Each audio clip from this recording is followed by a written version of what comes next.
Good afternoon, everyone. I think we're probably at a point where we can go ahead and get started. Um, my name is Lana Swartz, and I am the um, principal investigator of the project FLiNG, FLiNG,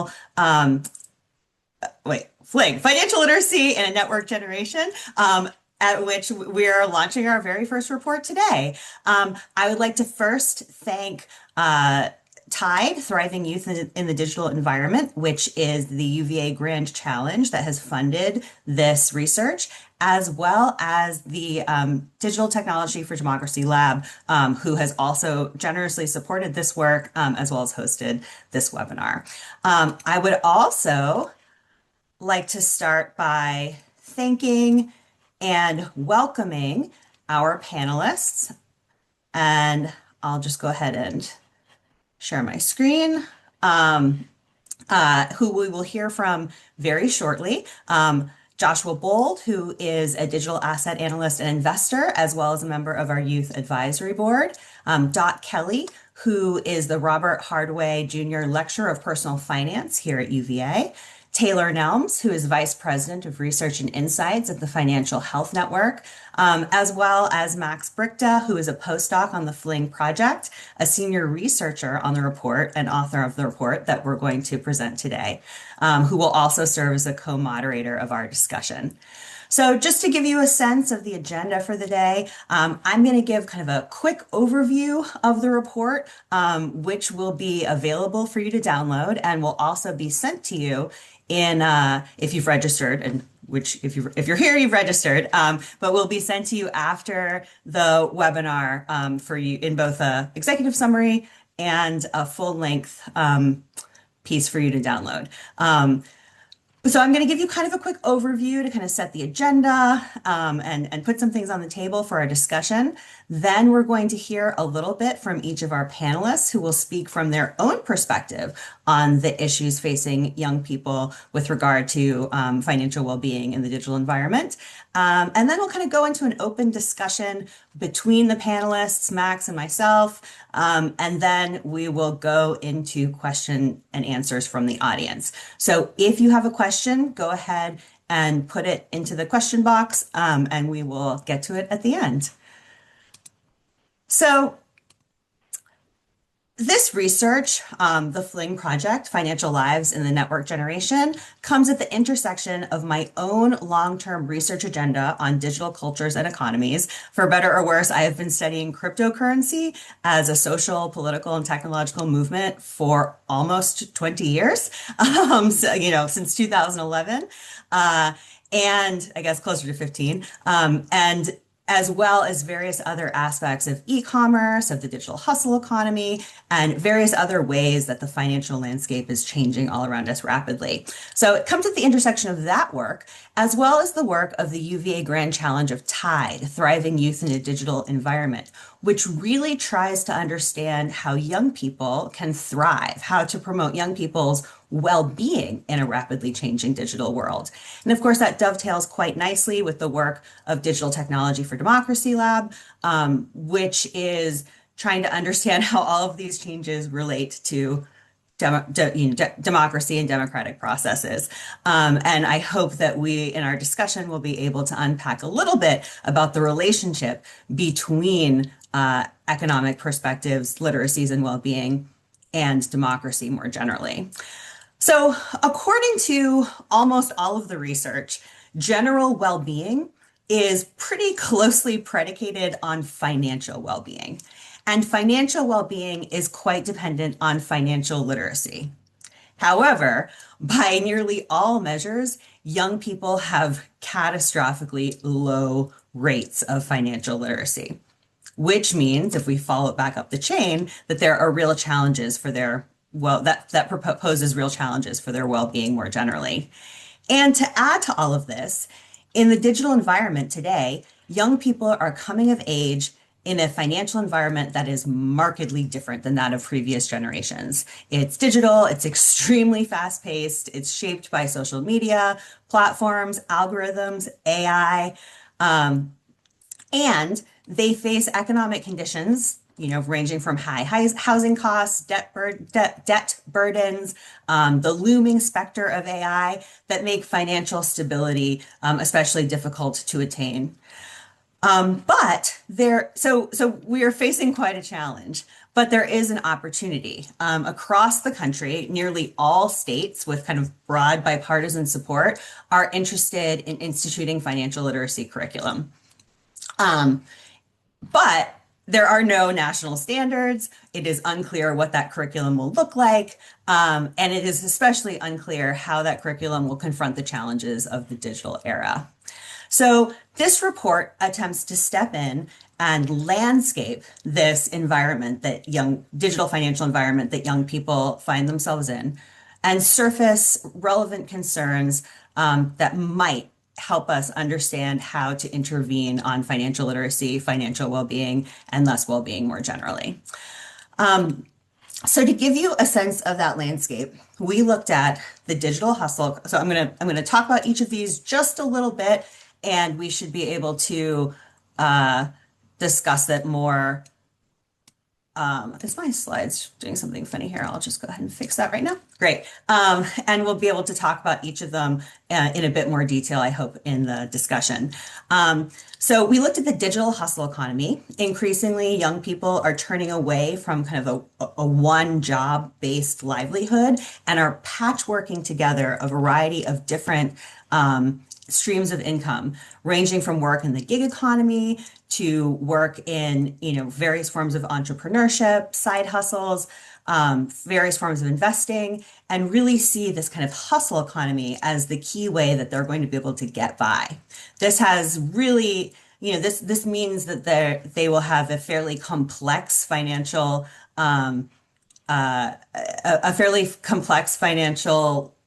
portfolio. Max, and we can talk about this perhaps in the discussion, has been doing some research on tax season and how young people in the hustle economy have extremely complex taxes compared to their level of income.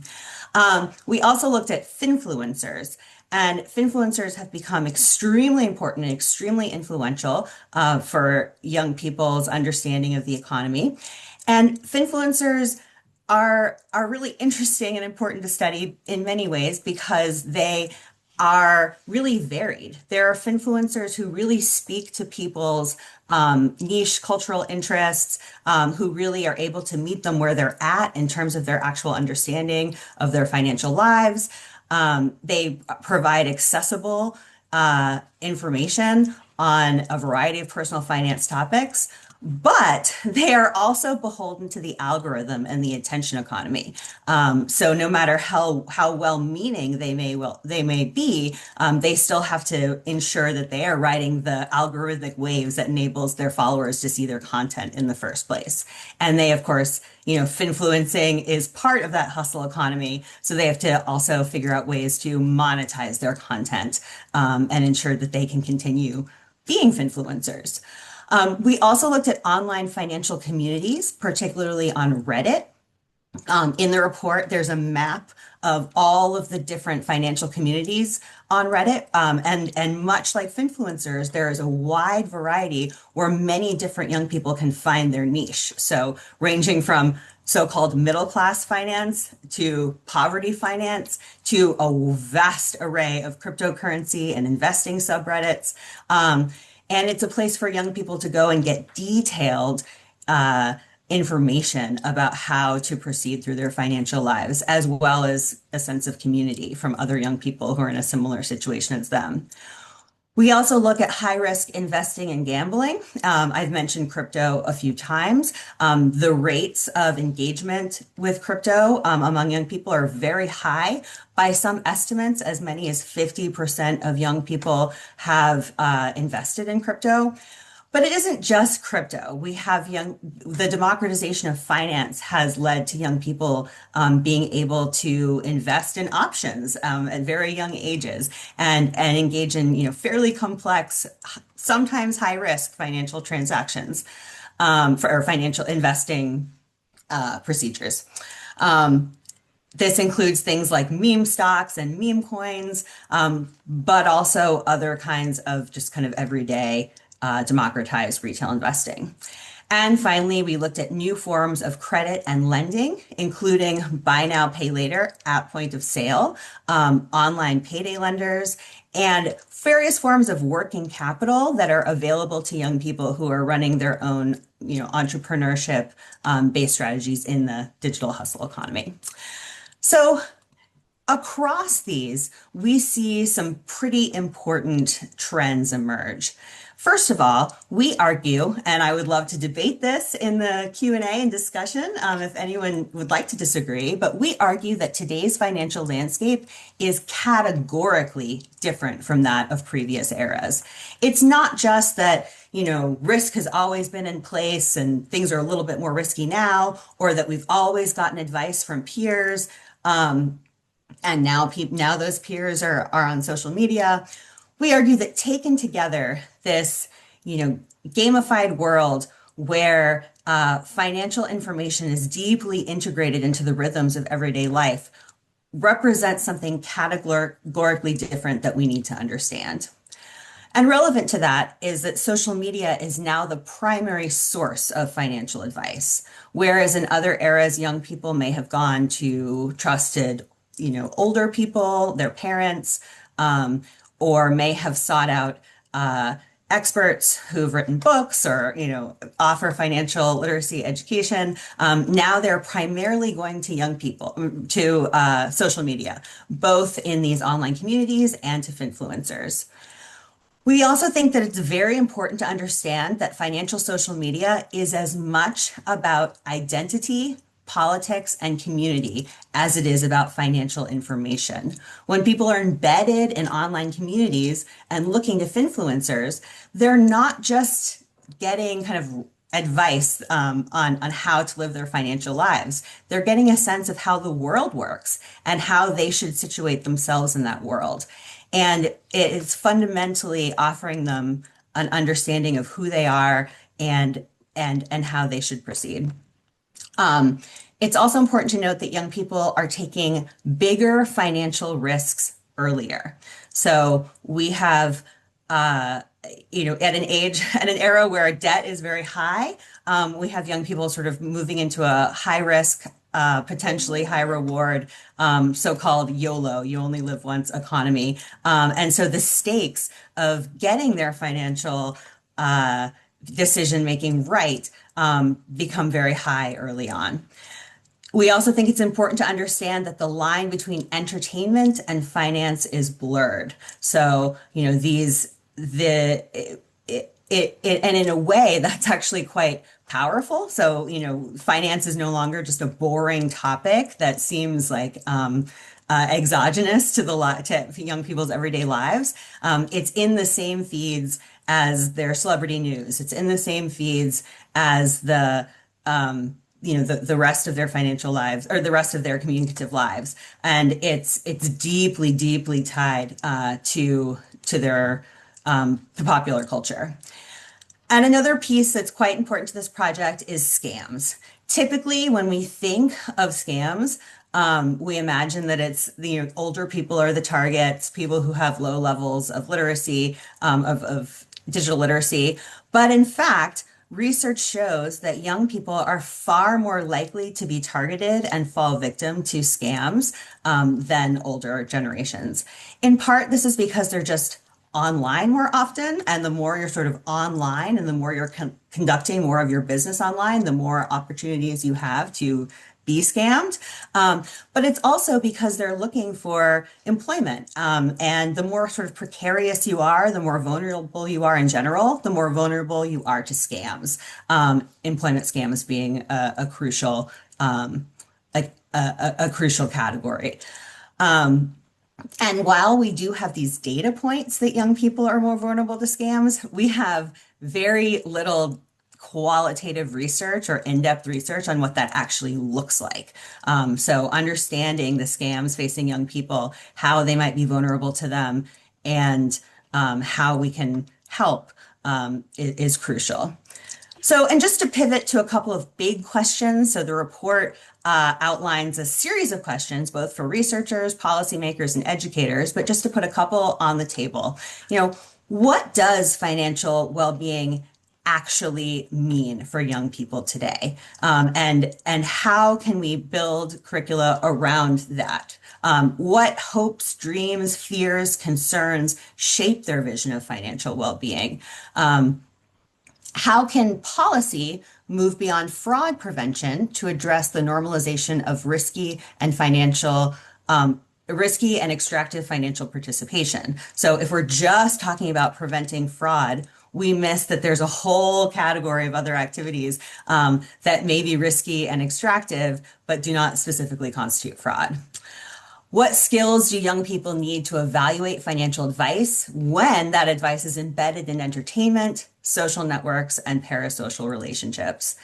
And finally, we've been a bit negative on this landscape, but what opportunities does the digital financial landscape create? And how can educators and policymakers support those without amplifying the harms?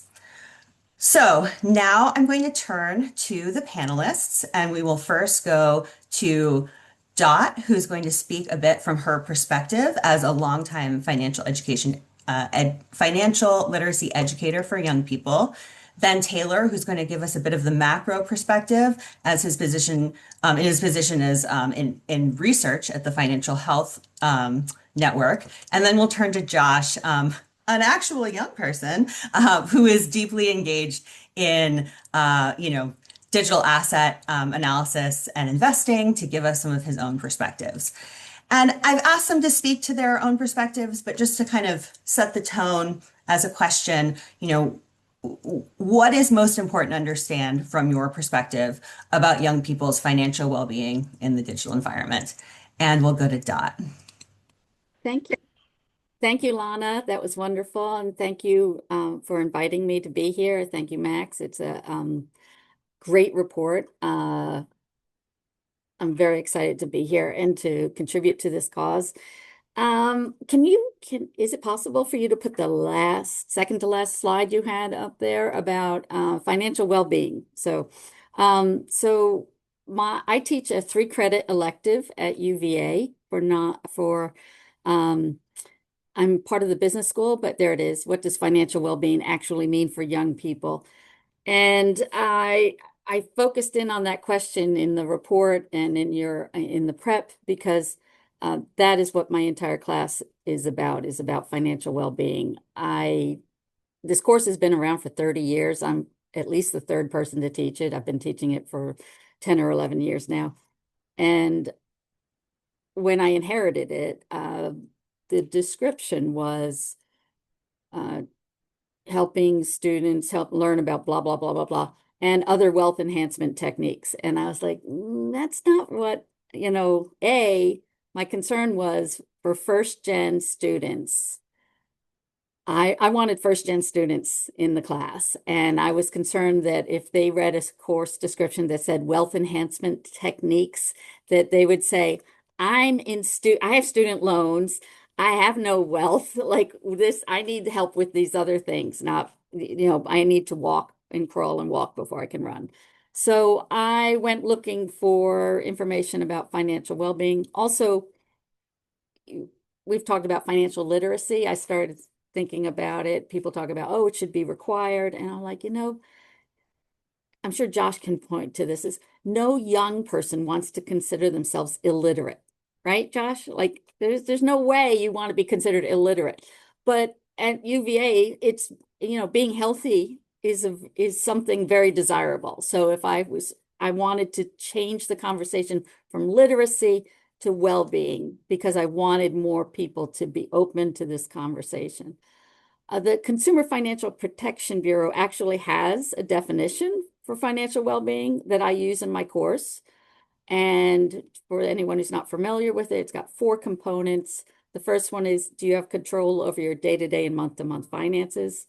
The second one is, do you have the capacity to absorb a financial shock? And those have to do with safety and security. The next one is, are you on track to meet your financial goals? And the last one, which is what I want for all of the students and all of the people I speak to about financial well-being, is do you have the freedom to make choices that allow you to enjoy your life? So, do you have enough of a safety net? And are you on track so that if you get sick, you can take time off? Or if an opportunity comes up, you can take the trip to go see whether it's grandma or whatever. You don't want to be so tied up in your finances that you don't have any freedom. I mean, that's what it's all about.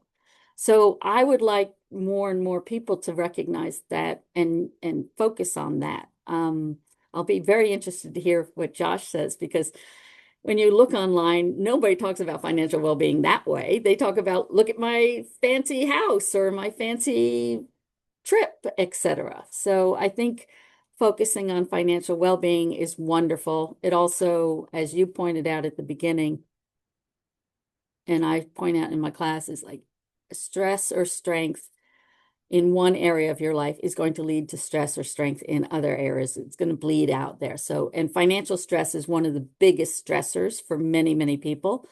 If you're stressed out about your money, you're going to be stressed out. You're not going to be as good at your job. You're not going to be as good in your relationships. If it gets really bad, it's going to affect your health. So learning to make smart choices and improve and maintain your financial health will help you physically, mentally, socially, and career-wise. And I think I can probably leave it there so that we can go on to the next person. Dot, can I ask just one follow-up question, just Sure. to kind of as part of the tone setting? Mhm. So, as you mentioned, you've been teaching your personal finance class for several years now. Mhm. And have you seen a change over the last few years? Mhm. Eh, and how would you characterize that change? And when would you kind of situate it as having occurred? So COVID disrupted a lot, and I'm concerned about that COVID disrupted the development of a lot of young people and that they haven't caught up. Like they look like they caught up, they think they've caught up, but their critical thinking skills haven't caught up. And just navigating skills, also like just navigating, because they were like in a cocoon for however long, so they didn't really explore much. Um, and then now, I think the internet is bifurcating students in by gender, and what men are being fed and women are being fed is very different, really, from based on what I'm seeing. The women are coming in, they're showing up, and all the men are on online gambling and things like that. Um, and it's dangerous for everybody. It's dangerous. We're not all playing from the same page. You know. Yeah, I hope we can come back to some of the questions of gender because I think they're really important. Taylor, Well, thank you, Lana and Dot. Appreciate your initial thinking as well, and I'm really excited to learn from you all. I'm very excited about this report. I think it's asking exactly the right kinds of questions. Um, as Lana said, I'm the Vice President of Research and Insights at the Financial Health Network. The Financial Health Network is a national nonprofit think tank that studies and works to improve the financial health of people around the United States and across the world. We have a definition of and a way of measuring financial health that has been adopted very widely by hundreds of financial institutions, including many of the largest banks in the United States, as well as a whole range of nonprofits and philanthropic organizations and financial services regulators and policymakers. And it's not all that different from the definition of financial well-being that Dot shared with you from the CFPB. We think that households are financially healthy when they are able to meet current financial needs and obligations, when they're on track to meet future financial needs and obligations, and when they're able to absorb and recover from unexpected expenses or drops in income. What that definition misses, though, is all of the really weird stuff that this report captures. Weird stuff that's becoming less weird all the time, right?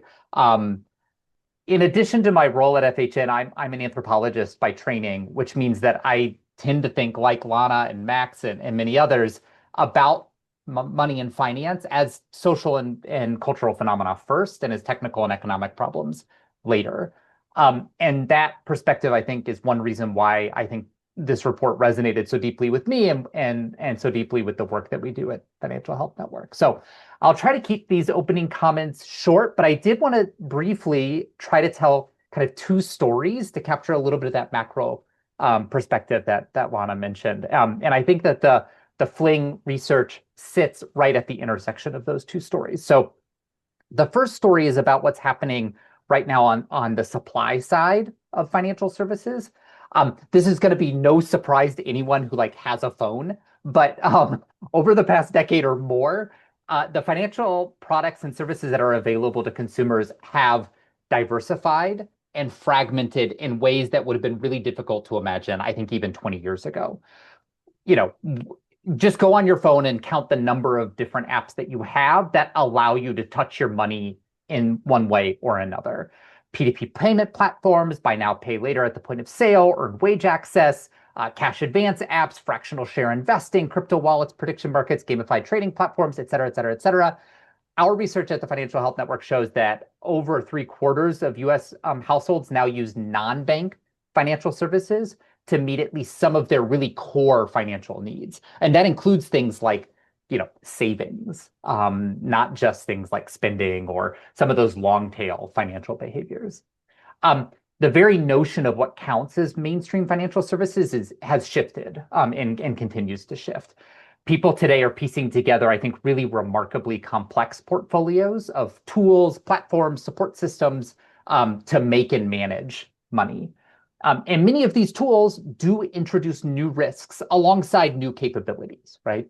And in a moment in which we're seeing pretty remarkably weaker consumer protections, less regulatory oversight, and that's not to mention all of the changes in the information ecosystem that Lana and Max have really nicely characterized for us. We're getting all these design features in that information ecosystem that encourage frequent engagement and potentially impulsive decision making. So that's kind of the supply side. The second story is about what's happening on the demand side.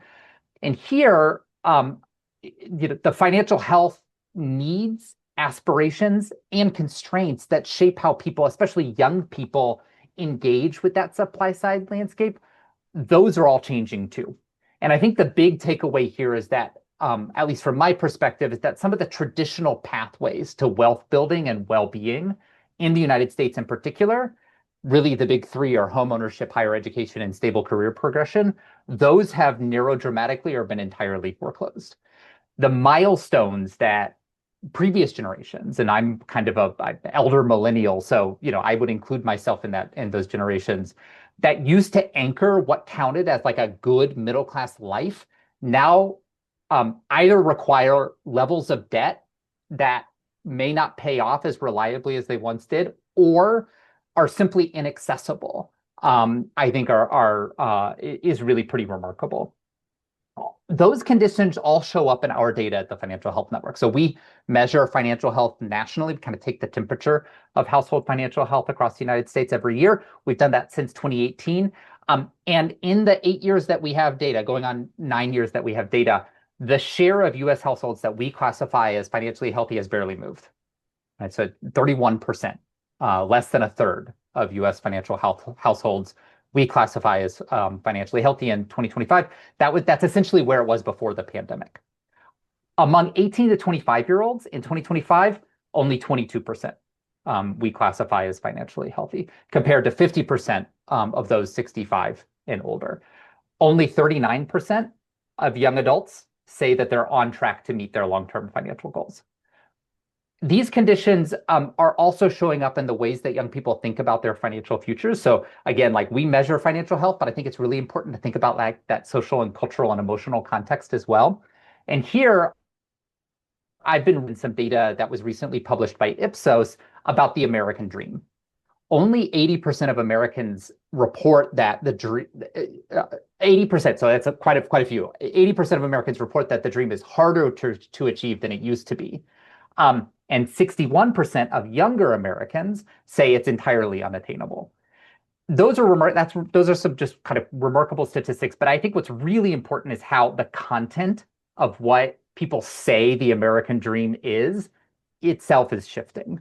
So for older Americans, so for those over the age of 50, financial security and home ownership rank at the top. That should be no surprise to anyone. But for those who belong to Generation Z, personal freedom comes number one, and home ownership is like eighth, or if it shows up at all, right? I think that reordering reflects honestly a rational reassessment by many young people, given the economic conditions that they're actually facing. And I think that this has to change not just what they think about what financial well-being means, but what we think about what financial well-being means. So, we've got this more diverse, more fragmented, harder to navigate financial services landscape on the one hand, the foreclosure of traditional pathways to stability and wealth building on the other, and put these two stories together and you can see the world that this FLiNG report describes start to emerge. And I could say a lot more on things like sports betting and prediction markets and what that means for financial coaching, but I'll just end by saying that, again, I think the FLiNG report is asking exactly the right kinds of questions. When it comes to financial literacy, the challenge, in my opinion, is, not that young people lack awareness or knowledge. It's that what it means to be financially literate has to change along with the social, cultural, and economic context. The core tenets and guiding principles of financial education were simply conceived in a different world than the one we're living in. The world that we inhabit, with like meme coins and online hustles and a whole range of new short-term liquidity products and predatory investing and algorithmic betting platforms and Finfluencers with no fiduciary obligation but millions of followers, like all of that means that our approach to supporting healthy financial decision making has to change. So what does financial literacy look like in this environment? How should the individuals and institutions that claim to be responsible for people's financial well-being respond when the products and provider landscape are designed to shape behavior in ways that might be introducing new risks that we don't fully understand? How do we identify, introduce, and scale interventions that account for all of that? Those are the right questions, and I am excited to talk with you all about them today and well beyond. Thank you so much, Taylor.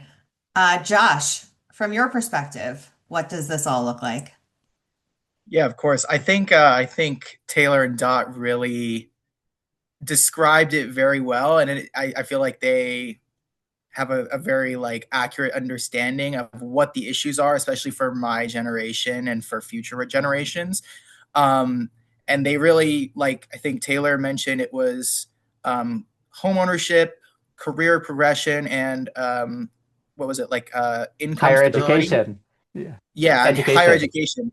Yeah, and so those, as someone who is currently in the progress of thinking about those three things very early on in my life, or earlier in my life, those three things are, I would agree that they almost feel unattainable.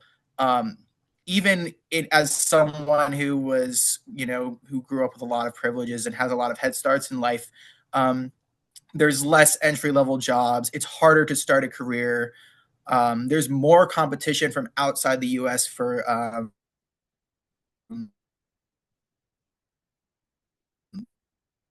higher education inside the U.S. of ways that companies are. Sorry, can you guys hear me? I got a network disconnection. Yeah. Okay, awesome.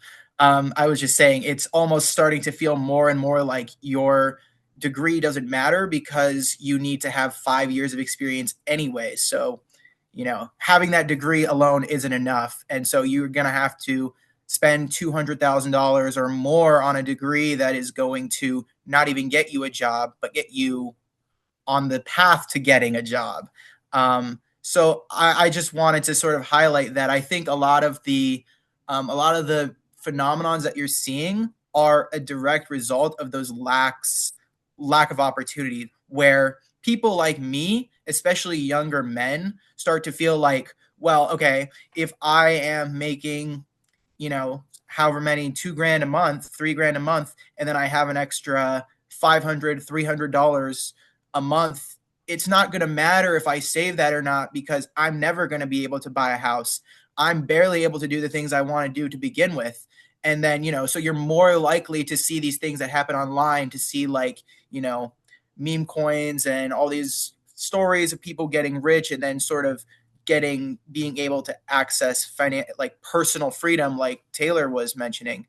And that's what people my age want. They want to be able to feel like they have control over their lives. And so I think when they don't have control over their lives, this report really is describing a lot of the things that happen, the glorification of, like, losses and going like YOLO, investing in stuff, buy now, pay later, where you don't really care if you're saving money because at least you're happy if you're getting, paying $25 for a burrito from Chipotle, and you can stay at home and play video games and stuff. And I think that's how a lot of people in my generation are thinking. And I think in a way, having some sort of path to making people my age feel like that the system is getting better instead of getting more stacked against them is sort of like what I think our generation needs to see. And so, like, as much as financial literacy, I think, this may kind of contradict Dot's lessons and such, but like, I think we love contradiction, so go for yeah, it. I think the literacy itself is not the issue. It's more of the mentality, especially among young men, of feeling like if they follow those rules and they do, the things that Dot and like those sort of financial literacy guidelines are teaching them, that if they do those things, they will actually end up on top and they will actually improve their life. So yeah, that's sort of what I got from this report. Great. Max, would you like to offer some insights and maybe open up some questions? Sure. No, it's beautiful to hear all of this, and especially the exchange of perspectives. This is kind of, as I was describing before we hopped on the call, sort of a full circle moment for me because I didn't really have much personal finance education in high school, and the financial education that I did get, but let's just say I walked out of class and I was not too happy with it. And so this feels kind of like a full circle moment of being able to address some of the things that I wish that I had, and at the same time, I've come up in this environment, and my personal finance journey has been within this environment. And so writing this report, doing this research, talking to people like Josh and others on our advisory board has been a reflection, and also on the first draft of the report, some of the youth advisory board said, like, this feels like it's kind of old, like it was from my 5 years ago when I really started leaning into this personal finance journey. So it is a very rapidly changing environment.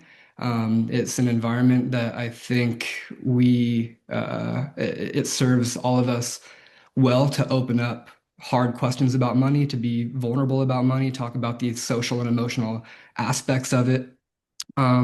So maybe we'll kick it off there and dig a little bit more into what this social emotional tangle around money looks like. So I want to follow up with you, Josh.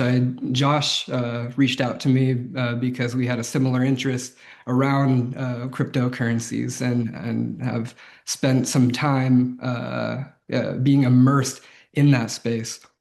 And I'm curious for you, from your perspective and being part of these online communities where there's a lot of peer-to-peer learning, a lot of sharing of how to get an edge.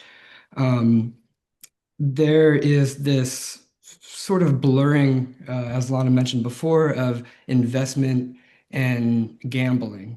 And a lot of it has to do with how people identify, how people come together and learn about investments in this space, but also encourage each other to take risks. And so I'm curious if you could speak a little bit to what is the upside of this collective intelligence of being able to learn from a community, but also what do you feel are some of the lines where it breaks down? What are some of the warnings that you would give people who are participating in these communities?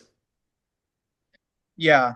So I think Lana used the word gamification of like finance, and it very much does feel like in a lot of these communities, people are like, especially if you go on like Wall Street bets and stuff like that, it very much feels like a game where they don't think about their excess income as something that is there for stability. They sort of think about it as more of a game, especially when there's so, especially with like financial influencers having sort of like pushing like something like meme coins, where there's this idea that like I may have $500 that I can put into this meme coin, and then I know it's probably not going to turn into 50 grand, but like it might. And so like the advantage to that, I think, is sort of like a distraction, if more than anything else, for the vast majority of people. But then I think because it is a game and there are winners and losers, there is absolutely like an extractive element to where some people are able to sort of play that game to their advantage and benefit from it. Um, and so I think I wouldn't really say that's an advantage or a disadvantage like at large, because it's at the end of the day, it's a zero sum game that people are just playing amongst themselves, especially younger people. Um, Whereas like what they really should be doing is working on, trying to get ahead and educate themselves and find some sort of edge, not in markets, but in their career, to have steady cash flow and have career progression. And I think a lot of younger people aren't really thinking about that as much now. So yeah, and that's the downside, I guess, from these groups, is people are sort of almost normalizing the idea of just gambling and like kind of playing this game where everyone's online and it feels more like an MMO than like a real life, like your life. Um, so yeah. Max, can I jump in there? I mean, I think what Josh is describing is really, really interesting. We're seeing, you know, the rise of platforms like Robinhood or Coinbase, but then on, part of the same spectrum, right? DraftKings, Kalshi, right? Sports betting and prediction markets. Like the level of access has just made it trivially easy to take on financial risk. Mhm. What's really interesting to me is about the rhetoric of so many of these platforms borrows from really progressive language and language that we've used for a long time to talk about access and inclusion. Um, and I think that there's a real tension here because you know, some of us to capital markets is genuinely valuable. It has been a significant producer of wealth for past generations that many folks, low and moderate income folks, generally financially vulnerable or minoritized communities have been locked out of. And so I think that we need to recognize that, um, you know, the stock market has basically functioned for a small segment of the population for 100 years. And as it has been opened up, we're seeing new opportunities, but I think that that's the flip side of that, of course, is new risks, right? And I think that we need to really think about, just as we've thought about how credit is not always bad, right? There's good credit and bad credit. I think that we need to think about investing, and there's good investing and bad investing. And the ways that we teach, right, take kind of risk taking in the financial markets needs to change as a result. Dots, sort of bouncing off of that. Now that we have this, social media landscape where there are all of these other voices that are frankly, in some ways competing with what you're teaching in the classroom. And unfortunately, a lot of the students at UVA and colleges around the country don't get to take a personal finance class. And a lot of them are getting some financial advice either sprinkled into their For You pages on TikTok, Mhm. or they might actually follow the personal finance journeys of these finfluencers. And so I'm curious to get your take on what do you make of this? Can and are finfluencers, personal finance influencers, filling a gap that you think is left open by this gap in education. But what are the limits of that, if so? How might they be exploiting this environment of giving education to people when they don't have the same, named Yeah. lecturer position as you do at UVA? Yeah. Thank you. And thank you, Josh and Taylor, for your comments. I'm just like, yeah, I've seen that. I've seen that. Yeah, finfluencers can be, you had asked me, are they filling a gap or exploiting one? And the answer is yes. Some are filling a gap and some are exploiting the gap. And there's a lot of personal finance. It's not new. This digital environment you're talking about is new.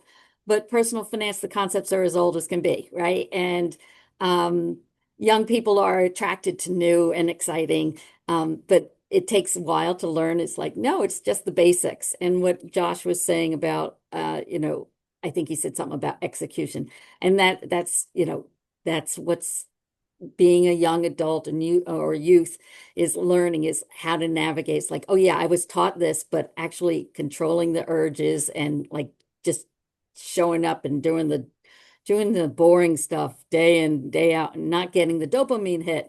That's the hard part, right? So I try really hard to teach my students, and I encourage anyone who's, it's really old school. It's like, think about, why is this person telling me this? What are they getting out of this? How are they making money? Like, they're making money. Robinhood, lots of people, a couple of years back, all of my students were like, Robinhood, Robinhood, Robinhood. And I was like, do you know how they're making money? And, they're giving it away for free. Well, nothing is free. There's no such thing as a free lunch. No such thing. You have to figure out what the business model is and how they're making money. Facebook makes money off you and your eyeballs. Netflix makes money off you and your eyeballs. Robinhood makes money off your trades. They encourage you to trade more. And that's not for your health, that's for their health.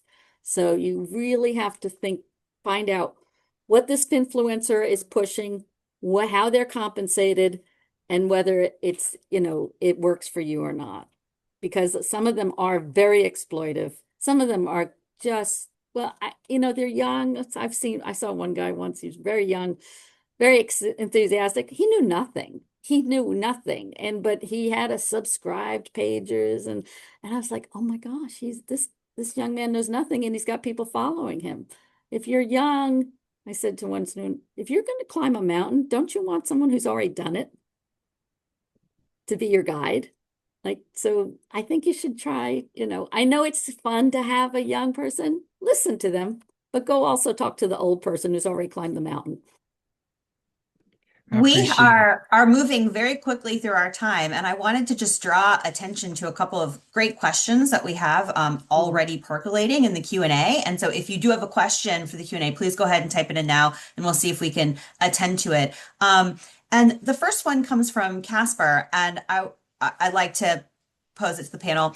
How do audience of influencers actually evaluate and interpret the content they share? Do they take it at face value and act on it? Does it motivate them to explore other options on their own? Or do they mainly respond with questions, skepticism, irony, and amusement? And before I let you guys get at that, I'd like to also just say, from our research, we're seeing that people respond to finfluencers in pretty complex ways.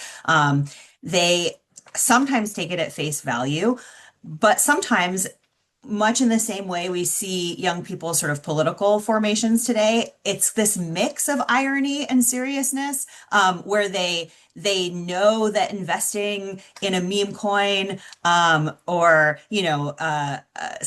something that is like on its face obviously a bad investment is kind of a bad idea, but they still want to do it kind of for the lulz or for the chance to have this opportunity to maybe make a little bit of money very quickly. They sometimes respond to it to be part of a group, to have a sense of group affiliation and identity. Sometimes they respond to it because they genuinely want to have that kind of dopamine thrill, and they don't actually and the opportunity to kind of post what we talk about in the report as loss porn, where they post images of their losses to kind of show their commitment. And then at the same time, we also see folks who are responding from their own kind of emotional journeys, and think like in more long-term ways about the advice that they get. So it's very complex, and I think what we are seeing in response to kind of influencers mirrors very closely the same kinds of trends we've seen in politics over the last couple of years. This mix of true belief, nihilism, and kind of YOLO. But another question, and I would love the group to either respond to Casper's question or now to Chris's question. Chris asks, I wonder if any of the panel have perspectives on insight into how younger children, high school students, perceive these issues or engage in these behaviors, and or how they might be better supported to engage critically when they do turn 18 and access more of these services. So I invite anyone to respond to either of those. I want to hear Josh's perspective, and if he doesn't want to go, I want to share something. So no, I think I have I think for Casper's question, the best way that I would respond to that is I think it's a matter of like what your bias is, which actually ironically kind of goes into Chris's question, where I think what you think growing up and what you're shown growing up and like what your biases are is absolutely, I think it's going to affect how you interact with these things, what you believe, how you respond to them, if you take them seriously, if you don't take them seriously. And I think then going into Chris's question, I would probably say that if you influence kids younger to have good financial literacy and to kind of understand how these things work as they're growing up seeing them, rather than just letting them encounter them on their own, then they're more likely to have a more like pragmatic take to like actually analyzing them and knowing what the incentives are from seeing an influencer post something, and what the potential risks are. So yeah, I think it's very much based on what your personal bias is. I would also say that we do need to be paying more attention to younger children. One of the most popular content creators for young children is Mr. Beast, and Mr. Beast is most of his content is about money, right? He's not a finfluencer per se, but he is deeply influencing the formation of children's financial subjectivities. And he has done a number of filings for potentially beginning, licensing financial platforms and products. So we shall see how that unfolds. I would say if you are a media studies scholar interested in this, start paying attention to Mr. Beast. We have another question, and we Lana, can just can I put just up. point Yeah. in? So Please. going Yeah. early is really important. I had a student in chatting with me today. We were talking about online gambling, and of course, none of my students admit to being doing online gambling, but they all know someone who's doing online gambling. And this young man today said, "Well, I do it occasionally," but he says, "I had one friend who got into really big trouble in high school," and so that lesson he saw, as Josh says, it's what you grow up with and what you're exposed to when you're young. He was exposed to, oh, this can lead to really bad outcomes, and so that has helped him be a little more skeptical and cautious about getting very excited about that. These platforms know their age, and as soon as they turn 18, they're going to be inundated with the ads that and the influencers and etc. So we need to help them before they get there. Yeah, and with scams, I mean, we're seeing places like Roblox for very young children kind of becoming financialized spaces. And then we're also seeing children being scammed on Roblox. So as much as my interest and my research has sort of tended to look at people over 18, I think what we really need to understand is looking younger and younger and younger. Daniel asks, can you speak more about the evolution of hustle culture, how it intersects with the attention economy? I'm thinking of the emergence of platforms like WAP and the rise of economic activities like clip farming.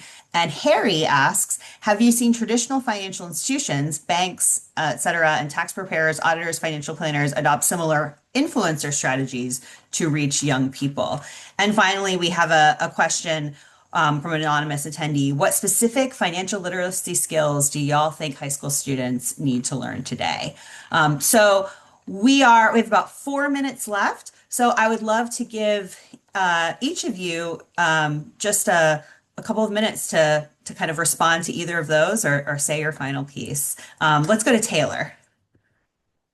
Sure, yeah. I don't know if I can answer all three of these questions, No, yeah. but I will say, I mean, I think as with Finfluencers, the hustle economy, I think it can be both empowering and or exploitative. There's a productive tension, right? We have seen that entrepreneurship, maybe that's the fifth pillar of economic mobility in this country, has been a really important pathway for well-being and wealth building over time. And yet the opportunities have not been available to everyone. They've been disproportionately available. In our research at the Financial Health Network, we see that entrepreneurship is beneficial, especially for low and moderate income people. Entrepreneurs who are LMI are half as likely to be financially vulnerable as non-entrepreneurs in our data. But there's a lot of risk associated with that. Income volatility is much higher. Debt tends to be much higher. And of course, that doesn't disaggregate for all of the different kinds of hustling and entrepreneurship, right, that are out there. Very different, right, being a serious business owner with employees versus, owning an Etsy store or as a side gig or doing other kinds of hustling to produce active or passive income. So I think that I'm really interested in these things like clip farming because of they're kind of these long tail behaviors, but we'll leave that for another conversation. And I'll just say on this other question about financial institutions, yes, we are definitely seeing mainstream financial institutions adopt influencer strategies to greater or lesser efficacy, right? Like there are some who are a little bit savvier. Certainly there are many that are actually hiring and paying influencers to do their work. But I would say that what this really implicates for me is what does trust look like in the financial system when you have this kind of collision of mainstream banking and influencer marketing strategy? And I don't know if we have the answer to that yet. Great. Josh. Muted. Oh, you're on Oh, mute. yeah. I was gonna say, I think the hustle culture sort of mentality it's kind of dangerous in the sense that you are incentivized to give people what they want to see. And I think when you're incentivized by that, it gives people, it flat out just incentivizes predatory behavior. And companies like WAP and people trying to encourage you to sign up for their group and whatever is always going to be their primary goal is not to sell you something that's going to help you. It's just to get your money at doing whatever it takes. And so going into, I think Taylor mentioned that traditional institutions are sort of paying influencers to influence them in that way.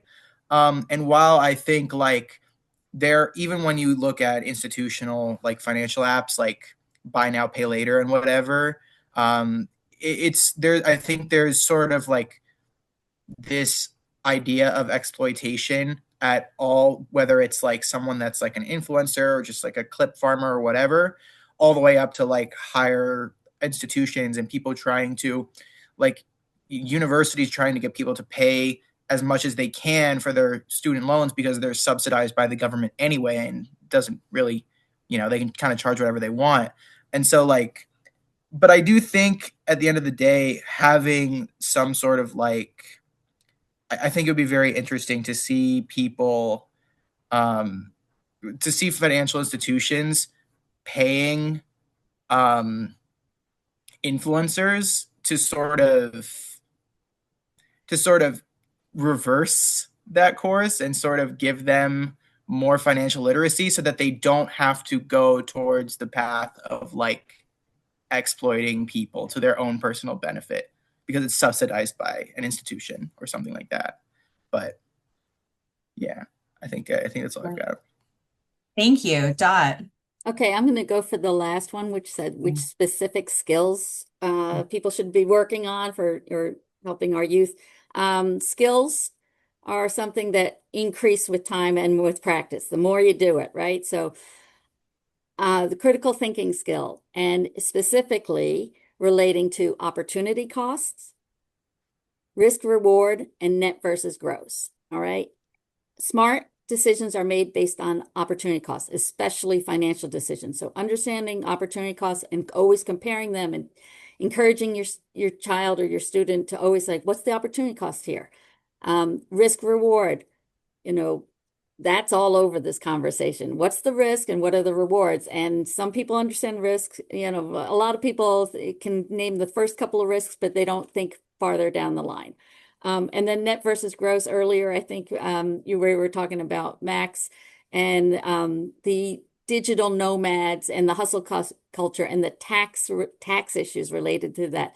Somebody's claiming to be making a huge amount of money gross, but when you net out all the expenses and the taxes, they don't have that much. And those are how you make smart financial decisions on those three concepts. So practice the skill of thinking those through, and on every decision, start small or as many decisions as possible, and you'll get better and better all the time. Well, we are just about at time, if not a little bit past it. I want to thank you all so much for coming, and thank you so much to Dot, Taylor, and Josh. I think the challenge of this conversation is that there's just so much to talk about. And I really encourage you to download the report because I think we do a pretty good job of assessing that landscape and surfacing some really key questions. Please reach out. There's a link in the chat, but then also if you go to our website, there's a way to get in touch, because we'd really like to gather together other folks who are doing research in this area and have more kind of small group conversations, and really start to kind of corral research and policy solutions around these questions. I also want to say that I think the thing that's most exciting about this space is that the problem is not apathy. Young people are so deeply engaged. They're experimenting with money. They're seeking out information. They're seeking out community. They're building new tools. They're making consequential decisions. They're deeply engaged. And so how do we think about ways to channel that engagement that respects the position they find themselves in, respects their intelligence, and holds the structural landscape accountable for their well-being. Thank you so much, all. Please download the report. Please reach out. And thank you so much to Taylor, Josh, Dot, and Max, and to TYDE and DTD. Have a great rest of your day. Thank you.